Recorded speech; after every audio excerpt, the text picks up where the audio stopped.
This reading is from Jean Baudrillard. It's the first part of section D in his 1968 book, The System of Objects. The chapter is called Models and Series. To give a bit of context, before I start reading the chapter, I am going to read the first page of the introduction to the book. Could we classify the luxuriant growth of objects as we do a flora or fauna, complete with tropical and glacial species, sudden mutations and varieties threatened by extinction? Our urban civilization is witness to an ever-accelerating procession of generations of products, appliances and gadgets, by comparison with which mankind appears to be remarkably stable species. This pullulation of objects is no odder, when we come to think about it, than that to be observed in countless natural species which man has successfully inventoried. And in the period when he began to do this systematically, he was also able to draw up, in the encyclopedia, an exhaustive catalogue of the practical and technical objects that surrounded him. Since then, however, that balance has been lost. Everyday objects, we are not concerned here with machines. Everyday objects proliferate, needs multiply, production speeds up the lifespan of such objects. Yet we lack the vocabulary to name them all. How can we hope to classify a world of objects that changes before our eyes and arrive at an adequate system of description? There are almost as many criteria of classification as there are objects themselves. The size of the object, its degree of functionality, that is, the object's relationship to its own objective function, the gestures associated with it, are they rich or impoverished, traditional or not, its form, its duration, the time of day at which it appears, more or less intermittent presence, and how conscious one is of it. The material that it transforms, obvious in the case of a coffee grinder, less so in that of a mirror, a radio, or a car, though every object transforms something. The degree of exclusiveness or sociability attendant upon its use. Is it for private, family, public, or general use? And so on. Now on to models and series. The pre-industrial object and the industrial model. The status of the modern object is dominated by the model-series distinction. To some extent, things were ever thus. A privileged minority in society has always served as a testing ground for successive styles whose solutions, methods, and artifices were then disseminated by local craftsmen. All the same, one cannot exactly speak of models or series in connection with any time before the industrial era. For one thing, there was a far greater homogeneity among all objects in pre-industrial society, because the mode of their production was still everywhere handcraft, because they were far less specialised in function, and because the cultural range of forms was more restricted, there being little reference to earlier or to extraneous traditions. Furthermore, there was a much tighter segregation between the class of objects that could lay claim to style and the class of locally produced objects that had use value only. Today, a farmhouse table has cultural value, but just 30 years ago, its sole value arose from the purpose it served. In the 18th century, there was simply no relationship between a Louis XV table and a peasant's table.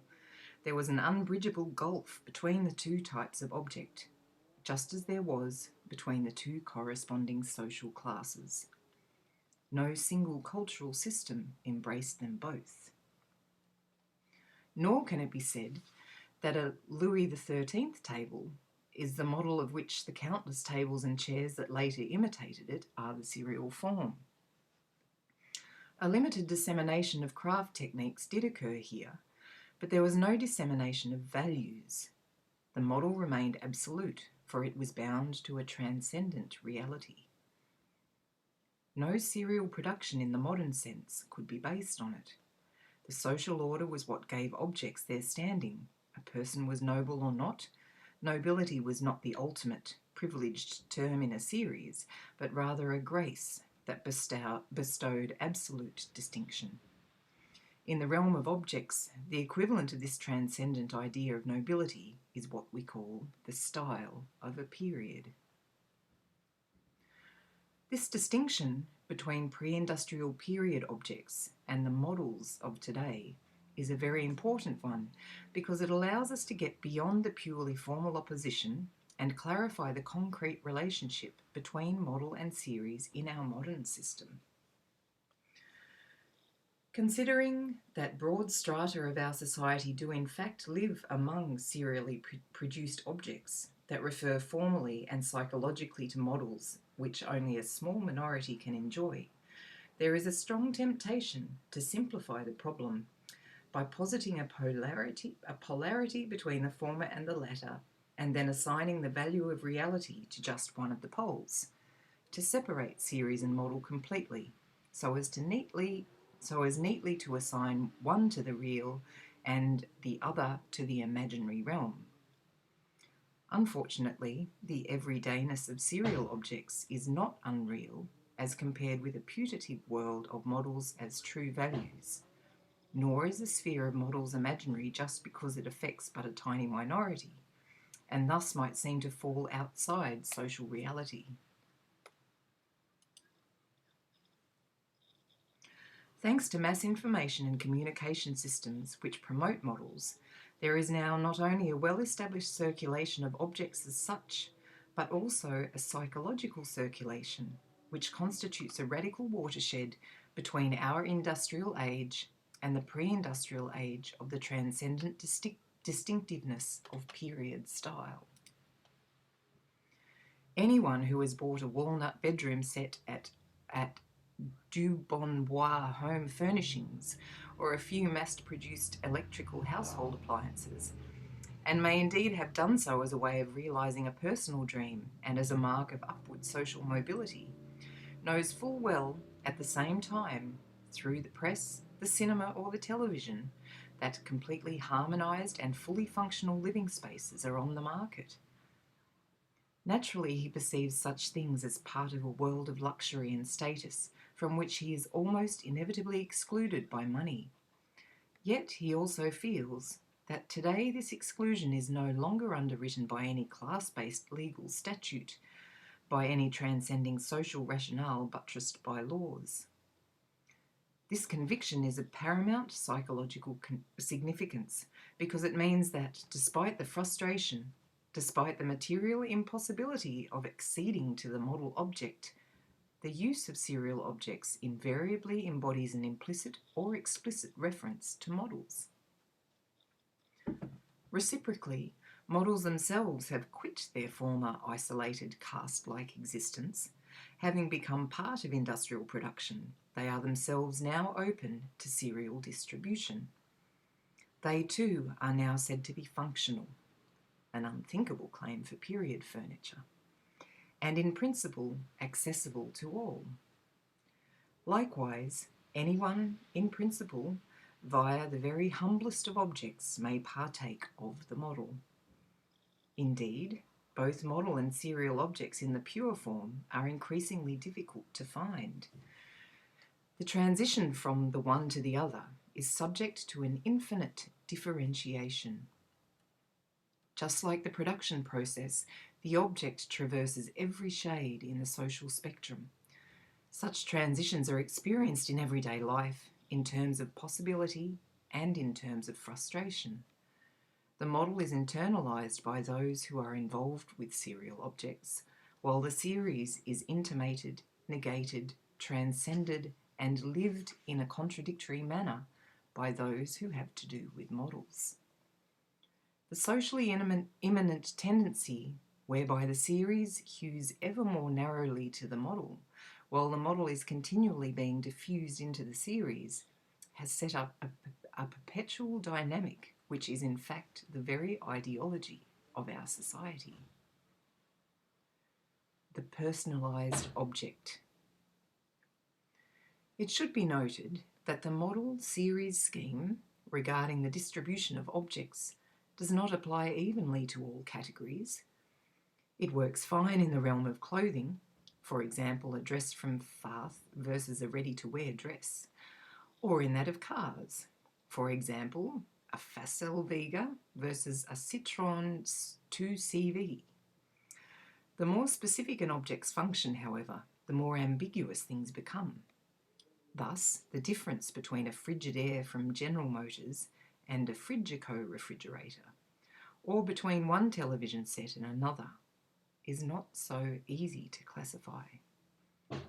In the case of small utensils such as coffee mills, the notion of model tends to become indistinguishable from that of type, because the object's function tends very largely to absorb differences of status, which may eventually amount to no more than the contrast between luxury models and serial models.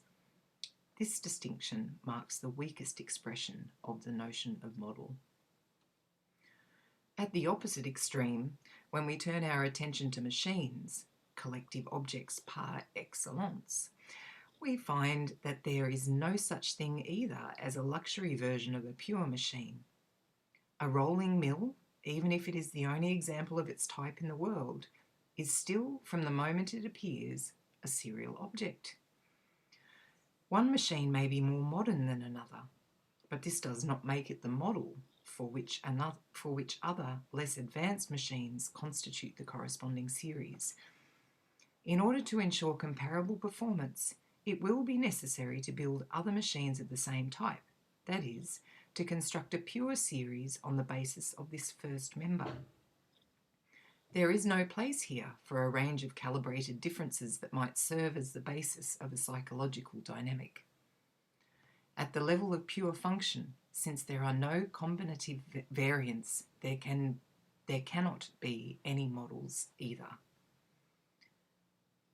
The psychosociological dynamic of model and series does not, therefore, operate at the level of the object's primary function, but merely at the level of a secondary function, at the level of the personalised object.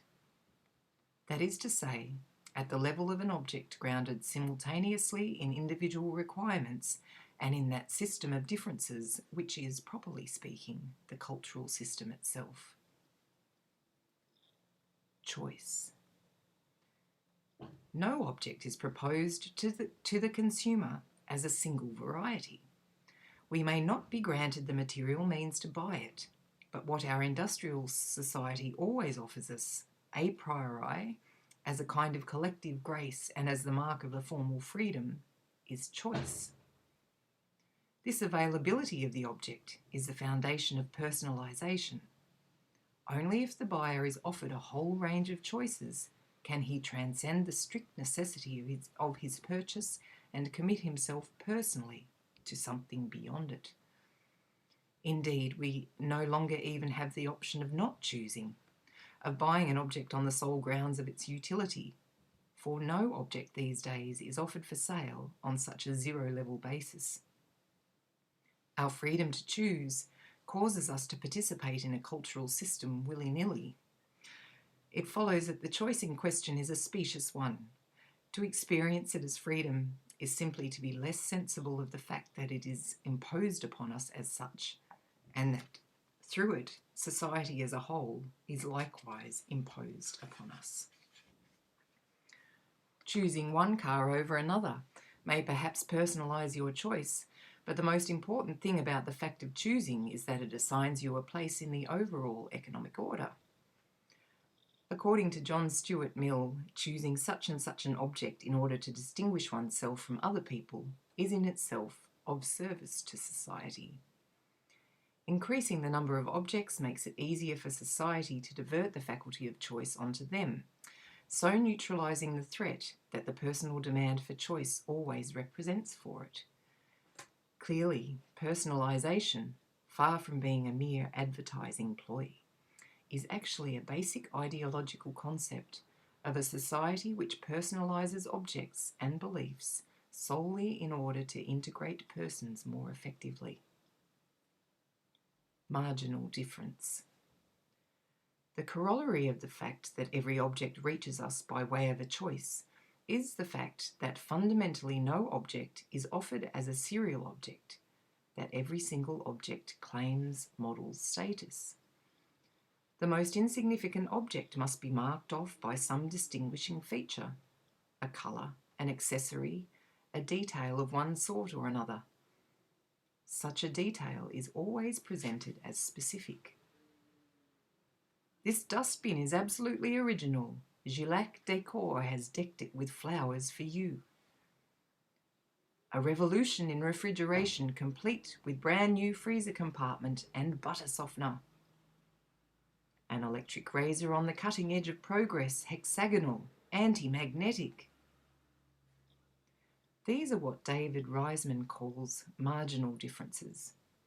Perhaps it would be more exact to call them inessential differences. The fact is that at the level of the industrial object and its technological coherence, the demand for personalisation can be met only in inessentials. The sole way to personalise cars is for the manufacturer to take a serially produced chassis, a serially produced engine, then change a few external characteristics or add a couple of accessory features. A car cannot be personalised in its essence as a technical object, but only in its inessential aspects. Of course, the more the object must respond to the demands of personalisation, the more its essential characteristics are burdened by extrinsic requirements. Coachwork is weighed down by accessories, for example, even to the point where technical norms for a vehicle, such as fluidity of line and mobility, are contravened. Marginal difference is thus not solely marginal, for it can run counter to an object's technical essence. The personalisation function is not just an added value, it is also a parasitic value. Indeed, from the technological standpoint, it is impossible to conceive of an object in an industrial system being personalised without thereby losing some measure of its optimal technical quality. The dictates of production bear the most responsibility here, for they play unrestrainedly on inessentials in order to promote consumption. So, when you choose your Ariane, you have 42 colour combinations to select from, including solid colours and 2-colour versions. Deluxe hubcaps are available from your dealer when you buy your car. The point is, of course, that all these specific differences are themselves picked up and mass-produced in serial form. And this second seriality is what constitutes fashion. Ultimately, therefore, every object is a model, yet at the same time, there are no more models. What we are left with in the end are successive limited series, a disjointed transition to ever more restricted series based on ever more minute and ever more specific differences. There are simply no more absolute models, and no more serial objects devoid of value categorically opposed to them. If it were otherwise, there would be no psychological basis for choice and hence no cultural system. Or at least, no cultural system capable of embracing modern industrial society in its entirety. The ideal nature of models. How does this system of personalisation and integration work? Its operation depends in the first place on the fact that each specific difference continually negates and disavows the object's serial reality to the benefit of the model. Objectively, as we have seen, such differences are inessential. Furthermore, they often mask technical shortcomings. They are in fact differences by default. They are always experienced, however, as features conferring distinction, indicative of value, as differences of overmeasure. It is thus not necessary for a concrete model to exist for every category of objects, and in many cases none does. Minuscule differences, invariably apprehended as positive, quite suffice to extend the series, to create the aspiration towards a model that may be merely virtual. Such marginal differences are the motor of the series and fuel the mechanism of integration.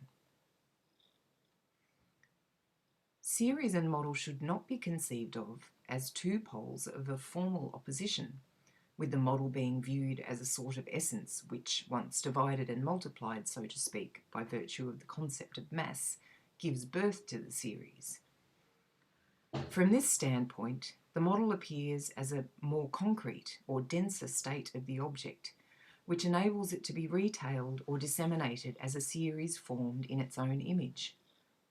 The model-series distinction is often used in this way to evoke a kind of entropy homologous to the degeneration of higher forms of energy into heat. This conception, which deduces the series from the model, is completely at loggerheads with lived experience, which implies a continual inductive movement from the series into the model, less a degenerative and literally unlivable process than a siphoning process. The fact is that the model is everywhere discernible in the series. It inhabits the slightest specific difference between one object and the next. Above, we noted the same tendency in collecting, where each item in a collection is marked by a relative difference which momentarily lends it a privileged status, the status in effect of a model. All such relative differences refer to all the others, and in aggregate they constitute absolute difference. Or rather, fundamentally, just the idea of absolute difference, which is precisely what the model is. We may say of a model that it exists or that it does not exist. The facile vega certainly exists, yet all the variations in colour or capacity refer ultimately only to the idea of the facile vega. Indeed, it is essential that the model be no more than the idea of the model. Only on this condition can it be present in every single relative difference, and thus integrate the whole series. If the facile vega actually existed, the personalised satisfaction to be derived from any other car would be radically compromised. On the other hand, the idealising assumption that it exists serves as a justification and solid underpinning for personalisation vis-a-vis something that is precisely not the facile vega. The model is neither impoverished nor high-wrought. It is a generic image manufactured through the imaginary assumption of all relative differences. Its fascination stems directly from the tendency that causes the series to negate itself from one difference to the next. It is the fascination of intense movement, proliferating reference, never-ending substitution. In short, a formal idealization of transcendence. What is integrated and invested in the model is the whole evolution of the series. The fact that the model is just an idea is, moreover, the only thing that makes the actual process of personalization possible. The notion that consciousness could be personalized in an object is absurd.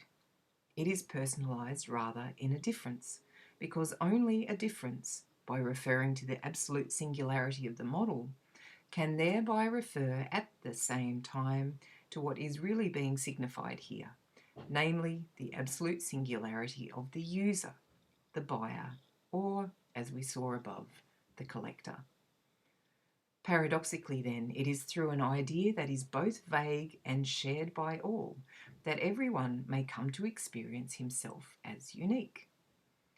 Reciprocally, it is only continual self-individualization on the basis of the range of serial distinctions that allows the imaginary consensus of the idea of the model to be revived. Personalization and integration go strictly hand in hand. That is the miracle of the system. From the model to the series. The technical deficit of the serial object. Now that we have analysed the formal play of differences by means of which the serial object manifests itself and is experienced as model, it is time to examine the real differences that distinguish the model from the series. For naturally, the upward tendency of differential valorization relative to the ideal model masks the inverse reality of the destructuring and drastic downgrading of the serial object relative to the real model. Of all the servitudes visited upon the serial object, the most obvious concerns its durability and its technical quality. The imperatives of personalization and production combined cause a proliferation of accessory features to the detriment of strict use value. The first effect of all the innovations and all the vagaries of fashion is to render objects more shoddy and ephemeral. Vance Packard points up this tendency, listing 3 different ways that products can be made obsolescent. The 3 ways are obsolescence of function, obsolescence of quality, obsolescence of desirability. Obsolescence of function. In this situation, an existing product becomes outmoded when a product is introduced that performs the function better. Obsolescence of quality. Here, when it is planned, a product breaks down or wears out at a given time, usually not too distant. Obsolescence of desirability. In this situation, a product that is still sound in terms of quality or performance becomes worn out in our minds because a styling or other change makes it seem less desirable. The first type of obsolescence, the functional type, is certainly laudable. That's from Vance Packard, The Waste Makers. The last 2 aspects of this scheme work together. The accelerated replacement of models itself affects the object's quality. Thus, stockings may now come in all colours, but their quality will have declined, or perhaps research and development will have been cut back to finance an advertising campaign. Should the manipulated fluctuations of fashion fail to re-stimulate demand, recourse can be had to an artificial sub-functionality, to deliberately shoddy construction. Packard quotes an industrial designer, Brooks Stevens, to the effect that, quote, "Our whole economy is based on planned obsolescence, and everyone who can read without moving his lips should know it." End of quote. And he finds that Oliver Wendell Holmes was prophetically close to the mark, quote, "when he wrote that wonderful one-hoss shay which was built in such a logical way that on a given day it went to pieces all at once." End of quote. Thus, certain American car parts are designed not to survive more than 60,000 kilometres of driving. As manufacturers themselves will discreetly admit, the quality of most serial objects could be substantially improved with no significant increase in production costs. Deliberately debased parts are just as expensive to manufacture as normal ones. But the object cannot be allowed to escape from ephemerality or from fashion. This is the fundamental characteristic of the series. The objects that compose it are weakened on a systematic basis. In a world of relative affluence, the shoddiness of objects replaces the scarcity of objects as the expression of poverty. The series is forcefully imposed for a brief cross-section of time. Its universe is distinctly perishable. The object cannot be allowed to escape death. Unfettered technological progress would doubtless override this mortality of the object, but the strategy of production strives constantly to maintain it. Ernst Dichter speaks, in connection with selling, of a strategy of desire. We might well speak here of a strategy of frustration. These two strategies together serve to ensure the exclusive rule of the goals of production. Indeed, production has now emerged as an all-surpassing agency with the power not merely of life, but also of death over objects. The model, by contrast, is privileged in that it lasts, though only in a relative sense, for it too is caught up in the speeded-up cycle of objects. It is granted solidity, entitled to loyalty.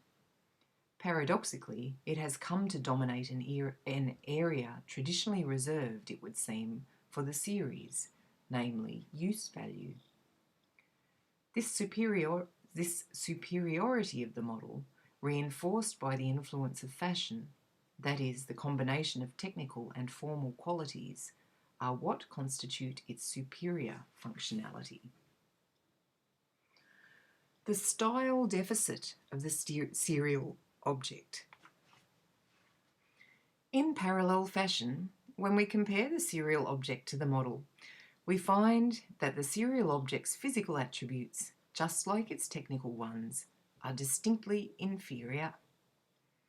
Consider the material used, for example. The steel and leather armchair on show at Airborne will crop up in aluminium and leatherette at Dubonbois Home Furnishings. The glass partition of a model interior will have a plastic echo in the serial version. Solid wood furniture will reappear in a white wood veneer. A fine woolen or wild silk dress will proliferate in ready-to-wear form in a wool mixture or in rayon. It is the heft, hardiness, grain, or warmth of a material whose presence or absence serves as a marker of difference. Such tactile characteristics are close to the most profound defining qualities of the model, far more so than the visual values of colour and form, which are more easily transposed to series because they are better suited to the needs of marginal differentiation. Of course, even colours and forms are never integrated unscathed into a series. Finish is wanting, as is inventiveness. Faithfully transposed as they may be, forms suffer a subtle loss of their originality. What the serial object lacks is thus less the material itself than a certain consistency between material and form, which ensures the model's finished quality. In series, this consistency, this set of necessary relations, is destroyed for the sake of the differentiating action of forms, colours, and accessories. Style gives way to combination. The process of downgrading referred to above, in connection with the technical aspect, is here more of a destructuring tendency. In the case of the model object, details and the workings of details are not the point. Rolls-Royces are black, and that's that. The model is literally hors série without peer. Hence, out of the game, only the personalisation of objects allows the play of differences to expand in proportion with the length of the series, as when 15 or 20 different shades are available for a single make of car.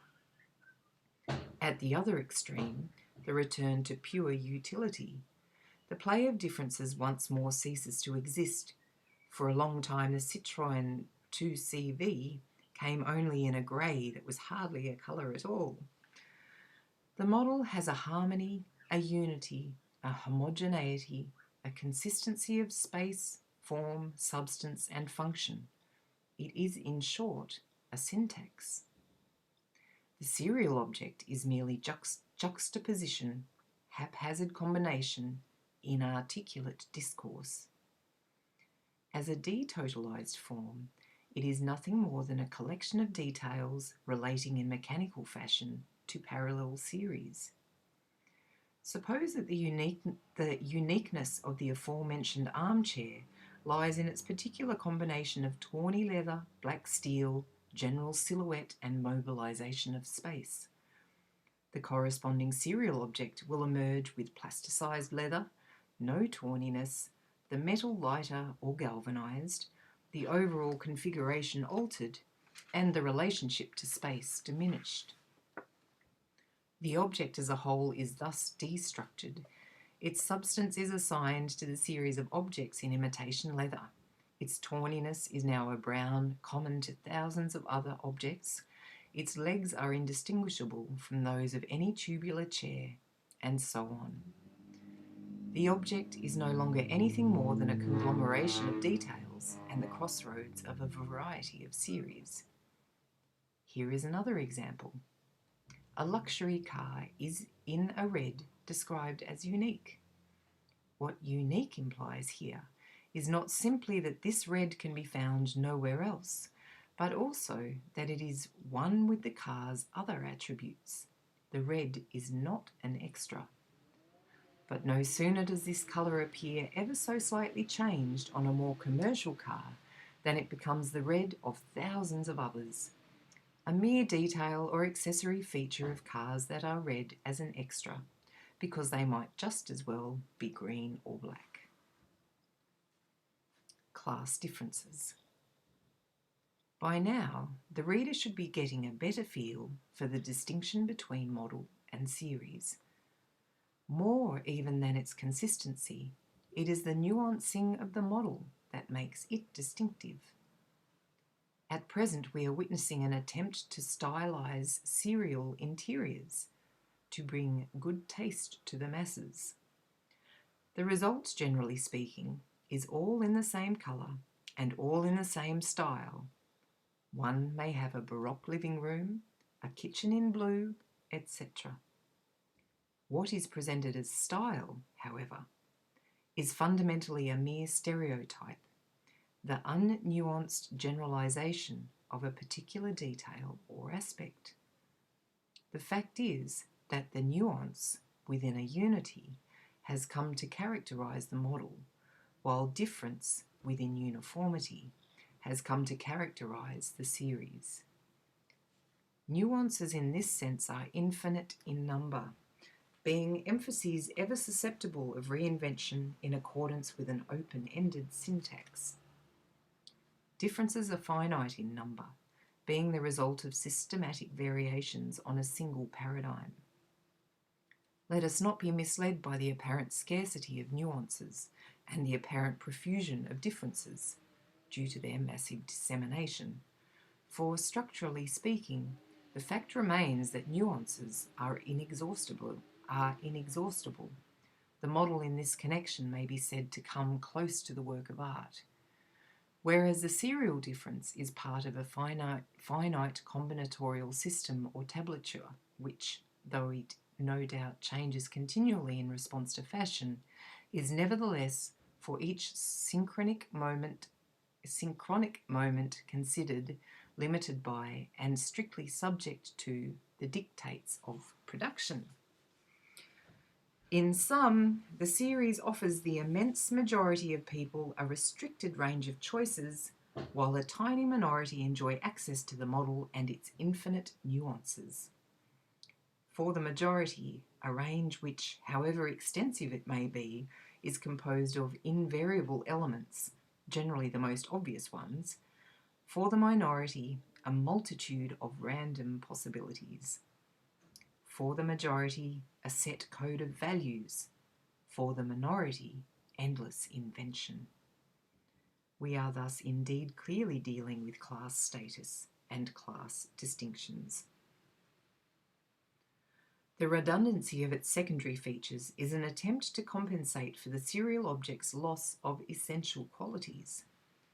Colours, contrasts, and the modern look are thus overloaded with significance. Indeed, the serial object's modernity is stressed at the precise moment when the model is sloughing modernity off. Whereas the model retains an airiness, a discretion, and a naturalness that is the epitome of culture, the serial object remains stuck fast in its quest for uniqueness and betrays a constrained culture, an optimism in the worst of taste, and an empty-headed humanism. For the serial object has its own class-specific script, its own rhetoric, just as the model has its own rhetoric of reticence, veiled functionality, perfection, and eclecticism. Another expression of this redundancy is accumulation. There are always too many objects in serial interiors, and too many objects means too little space. Promiscuity or saturation occur as reactions to scarcity. Loss of quality must be made up for by the sheer number of objects. The model has its own space, in which objects are neither too close to one another nor too far apart. The model interior is given structure by these relative distances, and if anything, it tends towards the opposite kind of redundancy, connotation by emptiness. The present as privilege. Another axis of comparison in distinguishing model from series is time. We have noted that the serial object is designed not to last. Just like generations of people in underdeveloped societies, generations of object in consumer society are short-lived, and one very soon gives way to the next. Where the abundance of objects increases, it always does so under the constraints of a calculated scarcity. That, however, is the problem of the object's technical durability. The immediate experience of the object, as determined by fashion, is another matter. A rapid sociological examination of the market in antiques reveals that it is governed by the same laws and organised fundamentally in accordance with the same model series scheme as the market in industrial products. It emerges that within the potpourri, which in the case of furniture includes everything from Baroque to Chippendale, from Medici writing tables to Art Nouveau and fake rustic, it is always possible, given the necessary financial resources and culture, to go higher and higher up the ladder of established values in search of the focus of one's personal mooring back in history. There is a status attached to regression in time, and one's means are liable to determine whether one acquires a genuine ancient Greek vase or a mere reproduction, a Roman amphora or a Spanish pitcher. In the world of objects, the past and the exotic have a social dimension, a relationship to culture and income. The leisured classes go to their antique dealers for medieval, haute epoque, or French Regency furniture. The cultivated middle classes scour flea market junk stalls for the wherewithal to recreate a solidly bourgeois cultural decor with authentic peasant touches. And rustic themes are just perfect for service sector employees enamoured of the largely bourgeoisified country interiors of the previous generation, or of provincial period styles that are really hybrid forms impossible to date and have nothing but the vaguest echo of a period. Each social class thus has its very own cut-price museum. Only workers and peasants still largely shun antiques. True, they have neither the leisure nor the money required, but the chief reason is that they are not as yet touched by the acculturation phenomenon affecting other classes. Not that they consciously refuse it, rather they simply fall outside its sphere of influence.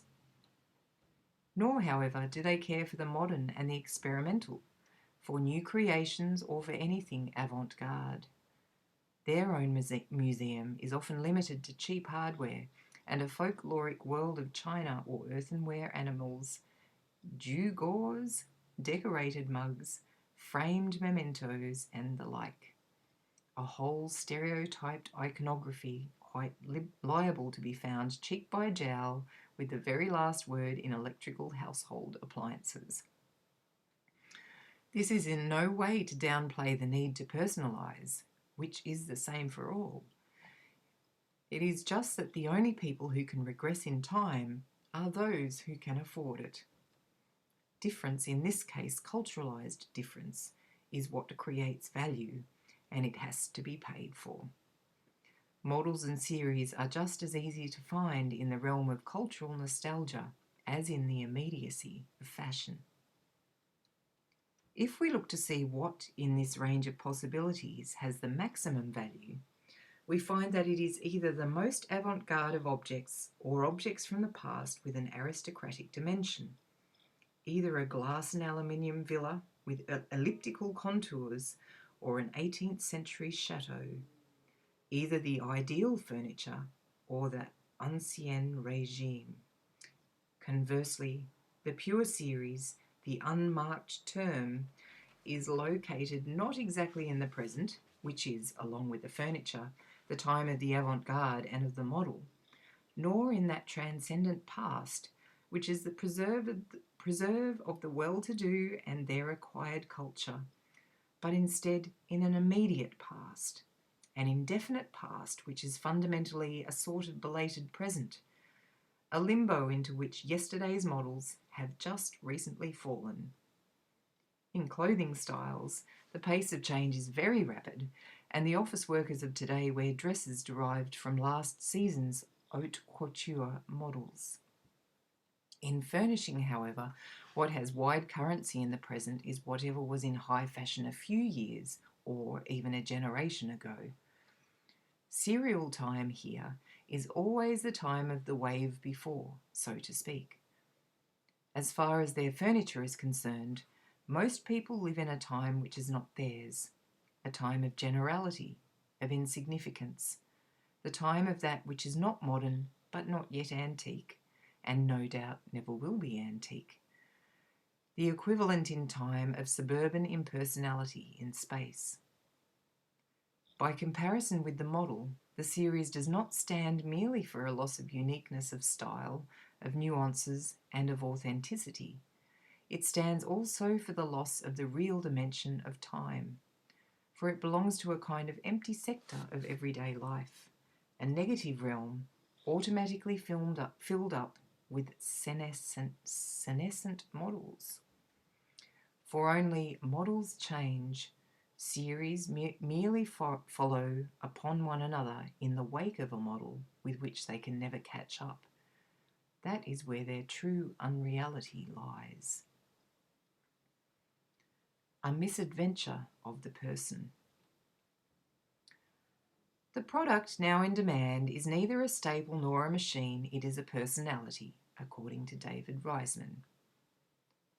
Personal achievement is indeed an obligation, haunting the modern consumer in the context of the forced mobility imposed by the model series system, which is incidentally but one aspect of a much larger structure of social mobility and aspiration. In the area which concerns us here, this constraint is paradoxical. It is clear that in the act of personalised consumption, the subject, in his very insistence on being a subject, succeeds in manifesting himself only as an object of economic demand. His project, filtered and fragmented in advance, is dashed by the very process that is supposed to realise it. Since specific differences are produced on an industrial scale, any choice he can make is ossified from the outset. Only the illusion of personal distinctiveness remains. In seeking to add that something which will make for uniqueness, consciousness is reified in an even more intimate way, precisely because it is reified right down to that particular detail. Such is the paradox of alienation. A living choice is embodied in dead differences, indulgence in which dooms the subjective project to self-negation and despair. This is the ideological function of the system. Increasing status is nothing but a game, for all differences are integrated in advance. The very deceit with which the whole arrangement is shot through is an integral part of that arrangement, on account of the system's perpetual forward flight. Yet are we quite justified in speaking of alienation here? Overall, the system of manipulated personalization is experienced by the vast majority of consumers as freedom.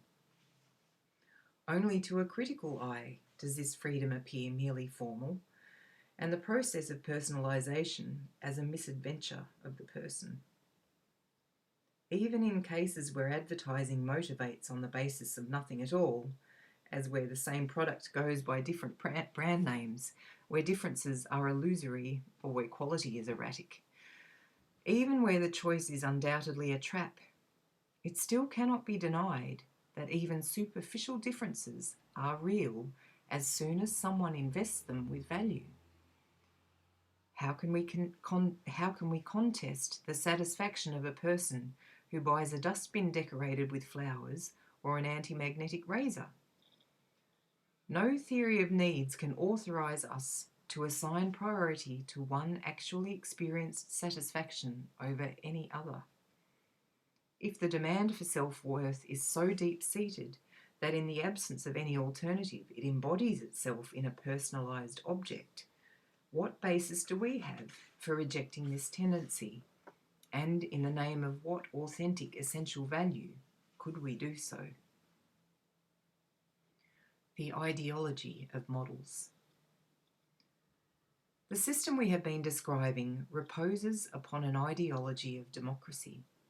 It claims to be an aspect of social progress, to be what makes it possible for all gradually to gain access to models by virtue of a continual sociological upward movement which is carrying each stratum of society in turn to greater material luxury and from one personalised difference to the next, ever closer to the absolute model. Two objections may be raised to this account of things. In the first place, we find that we are, in fact, in our consumer society, farther and farther away from equality before the object.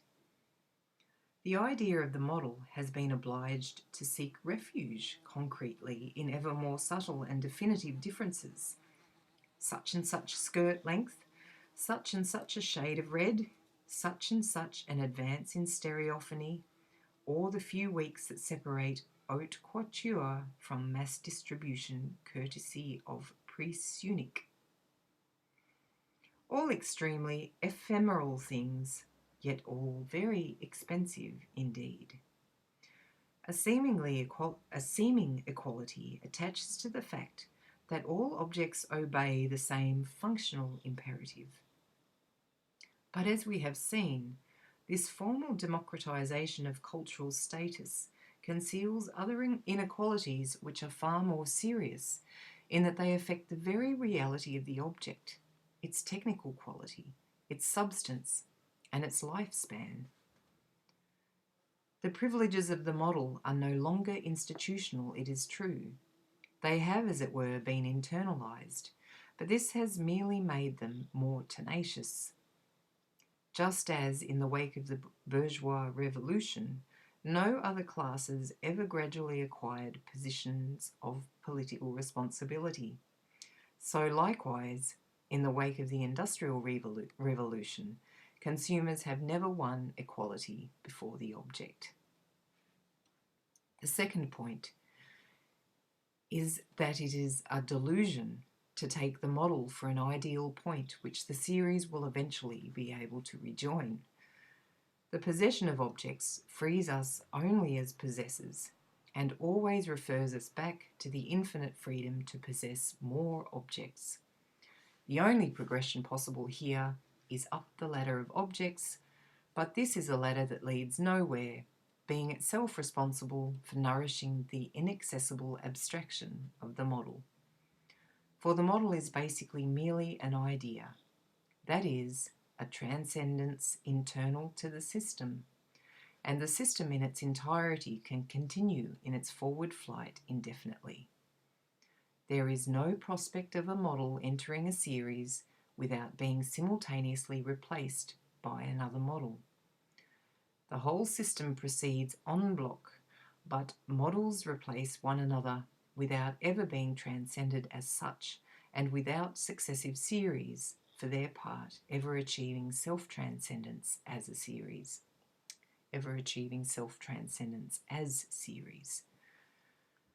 Models move along faster than series. They inhabit the present, whereas series float somewhere between past and present, wearing themselves out in the vain attempt to catch up with models.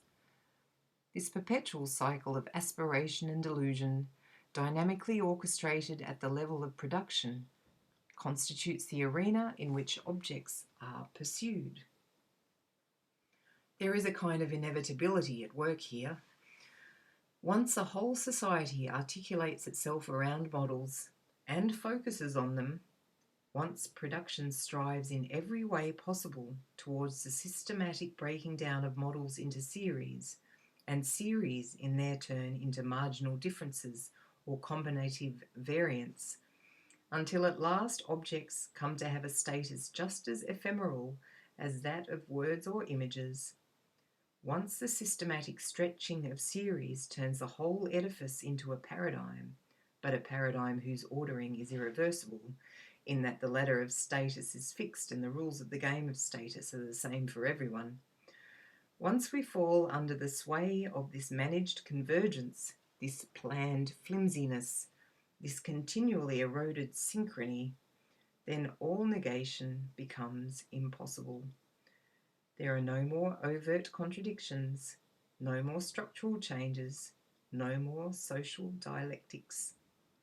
For the tendency which seems, in accordance with technical progress, to mobilize the whole system in no way challenges that system's ability to remain unmoving and stable in itself. Everything is in movement, everything shifts before our eyes, everything is continually being transformed, yet nothing really changes. This is a society whose embrace of technological progress enables it to make every conceivable revolution, just so long as those revolutions are confined within its bounds. For all its increased productivity, our society does not open the door to one single structural change.